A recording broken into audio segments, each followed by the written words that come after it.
ਇਹ ਬੰਦੇ ਹਨ ਹਾਂ ਬੰਦੇ ਤਾਂ ਹੈ ਨਾ ਇੱਕ ਵਾਰ ਠੀਕ ਹੈ ਮਤਲਬ ਗਾਲ ਦਾ ਇਹ ਹੈ ਕਿ ਇਹ ਬੋਲੀ ਜਿਹੜੀ ਬੋਲੀ ਹੁੰਦੀ ਨਾ ਬੀਨ ਦੇ ਵਿੱਚ ਕਪੜਾ ਕੋ ਬਿਆ ਡੇ ਕੋ ਇਹ ਬੋਲੀ ਬੁਲਾਣਾ ਇਹ ਪਾਟਾ ਹੋਇਆ ਨਿਕਲ ਵੇ ਸੀ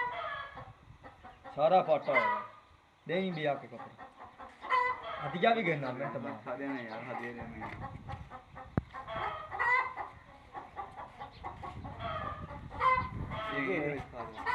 ਇਹ ਬੋਲੀ ਬੁਲਾਣੇ ਨੇ ਪਾਲੋ ਬੋਲੀ ਸੁਣ ਕੇ ਨਾਮ ਮਾਗ ਬਾਹਰ ਆਂਦਾ ਹੈ ਜਿਵੇਂ ਤਿੱਤਰ ਬਟੇਰੀ ਦੀ ਬੋਲੀ ਹੁੰਦੀ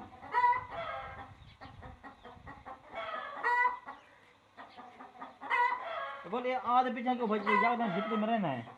पीछे को भजना पड़ता है ਪਿਛਾ ਭੱਜ ਗਿਆ ਫੇਰ ਆਂਦਾ ਕੋਈ ਨਹੀਂ ਨਾ ਬਲ ਜਦੋਂ ਤਿੱਤਰ ਬਟੇਰਾ ਜਿਵੇਂ ਡਰ ਦਿੰਦਾ ਹੈ ਬੋਲੀ ਤੂੰ हाँ ਬਲ ਤੰਗ ਕਰੇਂਦਾ ਇਵੇਂ ਤੰਗ ਕਰੇਂਦੀ ये कूड़ बना है ਹਾਂ